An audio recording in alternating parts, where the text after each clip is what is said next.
64페이지 고전산문 29 작자미상 적벽가입니다. 적벽가라고 나왔으니까 이거 뭐야? 판소리 사설이네요. 판소리 사설이다 보니까 창 부분과 안일이 부분으로 구분할 수가 있고요. 창이 나와 있는 부분은 뭐를 확인할 수 있어? 장단 확인할 수가 있습니다. 장단을 보니까 중중모리, 그 다음에 중모리, 자진모리, 중모리로 나와 있어. 우선 진양조가 없네. 진양조가 없다는 걸 통해서 뭐 확인할 수 있어? 이건 슬픈 내용이 아니겠구나 라는 거 확인할 수가 있어요. 진양조는 가장 느린 장단이야. 가장 느린 장단이기 때문에 진양조가 있을 경우에는 이별 장면이라든가 신세를 한탄하든가 그런 슬픈 부분이 진양조가 사용되거든요. 근데 진양조 없이 중모리, 중중모리니까 보통 사건 진행되고 있구나. 그리고 잦은모리에서 뭐 확인할 수 있어? 이 부분은 뭐겠다? 긴박한 부분이겠다. 잦은모리에서는 굉장히 긴박한 사건이 진행되겠다라는 거 확인할 수가 있습니다. 판소리가 5마당이 남아있어요, 현재. 그러니까 판소리 사설이 5개가 남아있는데 뭐야?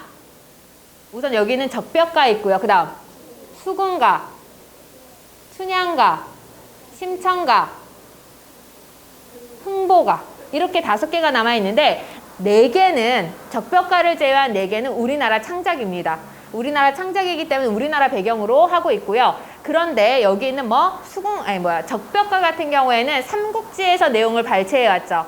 삼국지에서 내용을 발췌해서 우리나라 창작이라고 볼 수는 없어요. 다만 우리나라 판소리를 불리면서 내용이 변형되었습니다.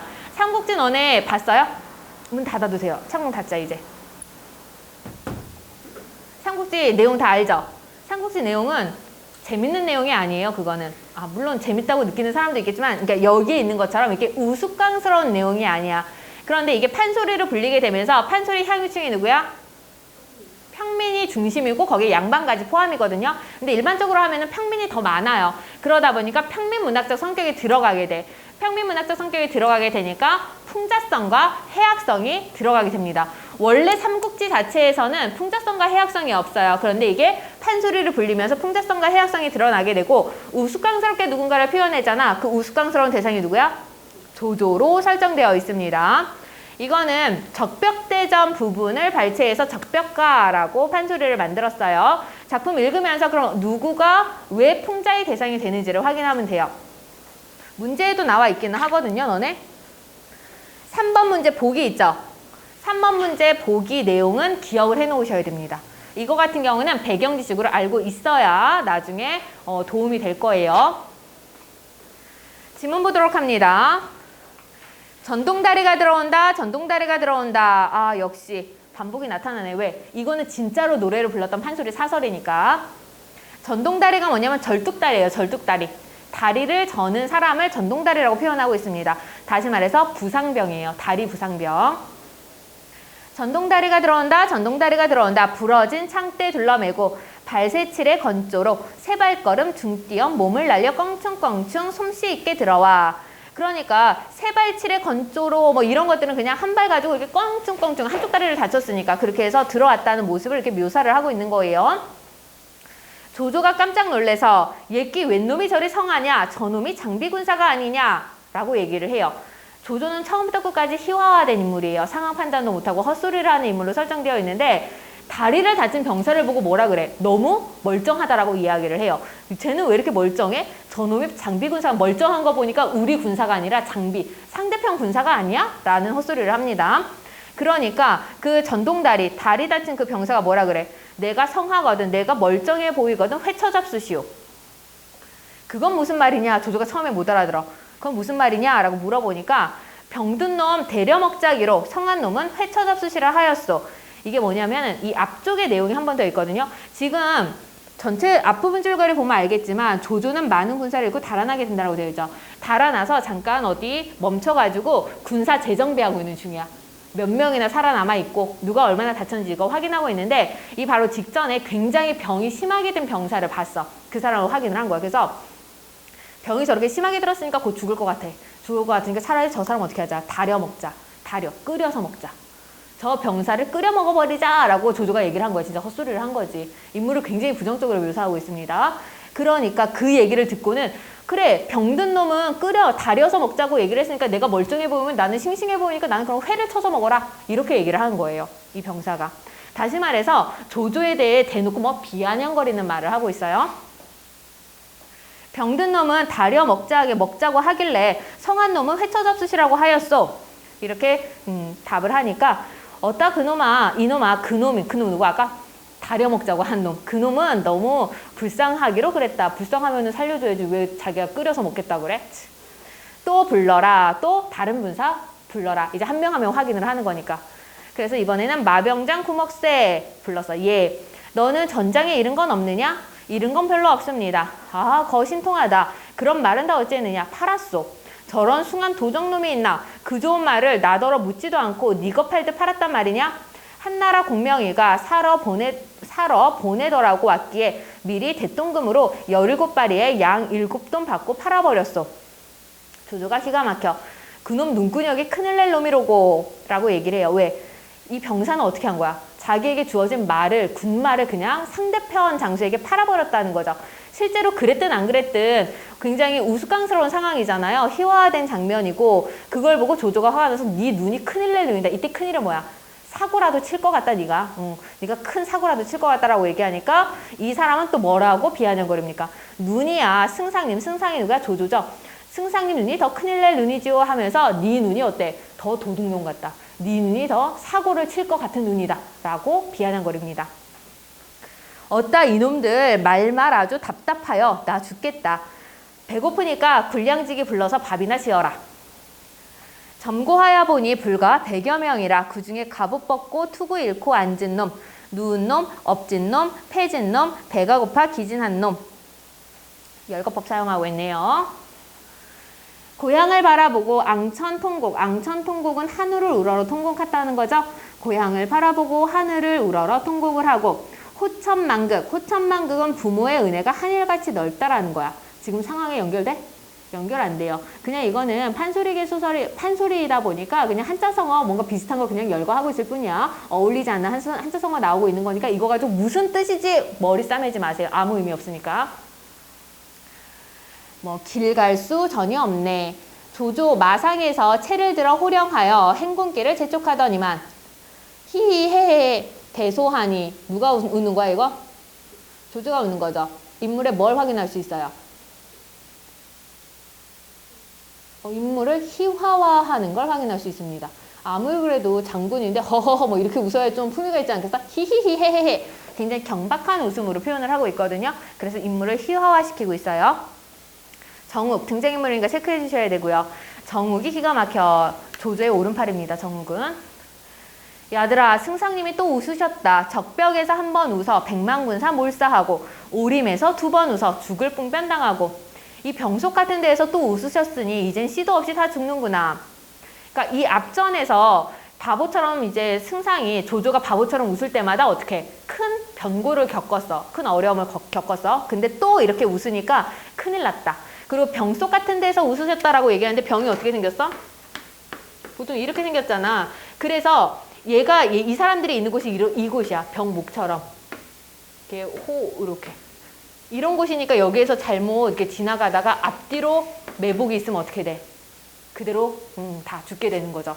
그래서 이 병속 같은 데서 또 웃으셨으니 이젠 씨도 없이 다 죽겠구나 라고 하면서 불길함을 느끼고 있어. 조조가 그 정욱이 하는 말을 듣고 대답하기를 야 너희도 생각해보아라. 주유 공명이가 이곳에다 복병은 말고 병든 군사라도 연하문명 두었으면은 조조 말고 비조라도 살아갈 수 있겠느냐 히히헤. 여기 지나가는데 매복이 하나도 없으니까 그거 가지고 웃은 거지. 에이 이는 멍청한 조조 아니 멍청한 누구냐 주유 공명이 여기 가는데 매복 하나도 없어? 여기 매복이 있었으면은 조조가 아니라 비조라도 다 죽었을 텐데 멍청한 놈 이러면서 웃고 있는 거야. 조조 말고 비조라도. 표현상의 특징 뭡니까? 언어 유희네요. 발음의 유사성에 의한 언어 유희입니다. 그렇게 웃자마자 뭐가 뒷내용 알잖아. 웃자마자 어떻게? 웃자마자 뭐가? 관우 군대가 짠 하고 나타나게 되는 거죠. 역시 바보 같아요. 조조는. 한 치 앞도 모르고 이렇게 얘기를 하고 있네요. 웃음이 짖은 마드 잦은무리 부분입니다. 여기서 굉장히 긴박감 있게 사건이 진행되네요. 화용도 선상에서 방포성 포소리가 쿵, 이 너머에서도 쿵, 저 너머에서 쿵, 구르릉, 음성 상징어 사용되고 있어요. 그래서 음성 상징어를 통해서 어떻게 현장감 이런 것들이 좀 더 부각이 됩니다. 산악이 무너지고 천지가 뒤바뀐 듯 뇌고 나팔 퉁 어쩌고 계속 음성 상징어 사용돼요. 활용상고에 뒤끊어지니 위국장조 위나라 장수들이니까 뭐 조조군이 혼불부신 혼백이 흩어져서 면면상고 얼굴만 보고 서 있을 때 500 도수부가 갑자기 이제 상대편은 500명이나 되는 도수부 칼과 도끼를 든 군사가 양편으로 쫙 갈라서서 대장기를 들고 있는데 대원수 관공이 누구야? 관우 삼군 사명기라 동두렷이 새겼는데 참 늠름하더라.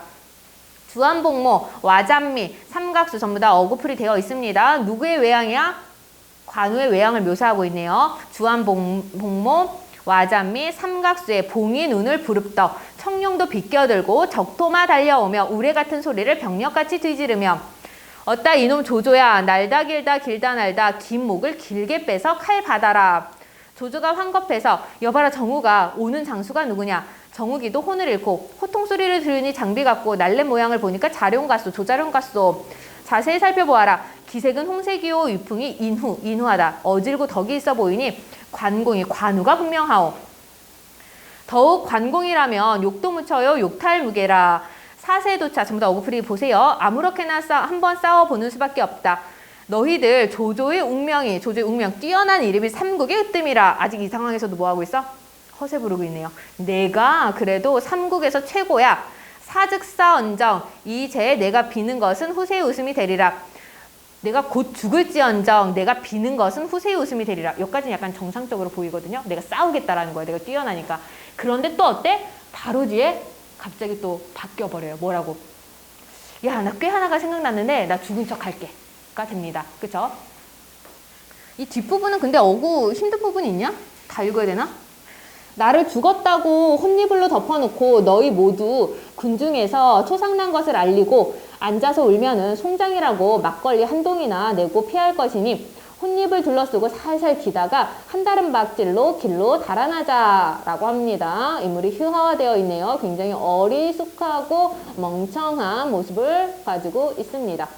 정우기가 기가 막혀서 산승상 잡으려고 양국 명장 챙공하옴.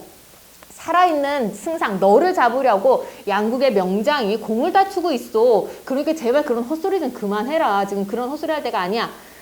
힘을 써서 한번 대전하여 보자. 정욱이 여짜오되. 장군님의 높은 제주 호통소리 한 번 나면 길짐승도 갈 수 없고 검각이 번뜩 나면 나는 새도 뚝 떨어지니 적수단검으로 오간 참장하는 수단 입마기진하였으니 어찌 감히 당하리이까. 만일 당적을 허하라 하면 씨도 없이 모두 죽을 테니 전일 장군께서 승상은혜 입었으니 어서 빌어나 보옵소서. 장군이 누굴까? 장군님이 누구야? 관우. 관우가 이렇게 뛰어나다. 그러니까 관우를 어찌 감히 당하겠느냐. 당할 수 있다 없다? 없어. 그러니까 만일 당적을 하려고 하면은 만일 적과 감당을 하려고 하면 씨도 없이 모두 죽을 거니까 어떻게 하라? 전일 장군이 누구? 관우가 승상 누구? 조조, 승상님에게 조조에게 은혜를 입은 적이 있으니 그 은혜를 빌며 삼아 어떻게? 가서 좀 빌어라. 살려달라고 빌어라. 그러니까 조조가 뭐라 그래? 아, 빌 마음도 있어. 또 이런 모습을 취해요. 희화화되고 있죠? 내가 빌 마음도 있다마는. 그러니까 다시 그 정욱이 더 설득하죠. 사승상 목베기야. 청룡도 드는 칼로 눈목 얼마나 그리 힘들어 배울까? 사승상. 죽은 승상, 목베기야. 너는 이미 죽은 목숨이다라는 거예요. 조조 너 죽은 목숨, 목 베는 거야. 청룡도 드는 칼로 누운 목이야. 누워있는 목이니까 어때? 그대로 칼만 들이대면 딱 죽을 거 아니야. 자를 수 있을 거 아니야. 그러니까 누운 목을 얼마나 그리 힘들여 배우리까. 공연이 꽤만 내었다가 목만 허비하게 될 테니 얕은 꽤 내지 말고 어서 가서 관우에게 빌어나 봅시다. 라고 얘기를 합니다. 그래서 전체적으로 보면 인물의 희화가 굉장히 부각돼서 나타나고 있고요. 그 어떤 판소리보다도 희화가 심하게 나타나고 있어요. 1번 보기를 참고하여 읽기를 위한 내용으로 적절하지 않은 것은 답은 4번입니다. 관공이 등장하는 장면에서 동일한 어휘를 반복하는 것은 음악적 효과를 활용하여 인물들의 안정감을 표현하고자 한 것이군. 뭐가 틀려? 안정감이 아니라 뭡니까? 긴박감이죠. 긴박감을 표현하고자 합니다. 자진몰인데 편안하고 안정적이고 그런 내용이 나타날 수가 없어요. 선지 확인해야 되는 것. 2번 문제. 기억 미음에 대한 설명으로 적절하지 않은 것은 답은 2번입니다. 상대방이 역사에 큰 업적을 남길 인물이라고 치켜 세우고 있는 것이 아니라 눈이야, 승상님 눈이 더 큰일 낼 눈이다. 네가 더 사고 칠 것 같다 라는 의미거든요. 상대방을 비판하는, 비난하는 말입니다. 3번. 보기를 바탕으로 윗글을 감상한 내용으로 적절하지 않은 것은 답은 5번입니다. 정욱이 조조에게 지난날 관공에게 은혜를 베푼 일을 떠올리게 하는 것. 여기까지 맞아 틀려? 맞죠? 조조가 덕가지를 지닌 정치인이 되었으면 하는 민중의 소망이 아니라 뭐? 살 방도를 제시하고 있을 뿐이에요. 이걸 떠올린다고 해서 조조가 덕가지를 지닌 정치인이 되지는 못하거든요. 그래서 뒷부분이 적절하지 않아서 답은 5번입니다. 선지 확인해야 되는 거. 2번 문제, 3번 문제 둘 다 선지 확인해야 되는 거 있습니까? 없으면 넘어갑니다.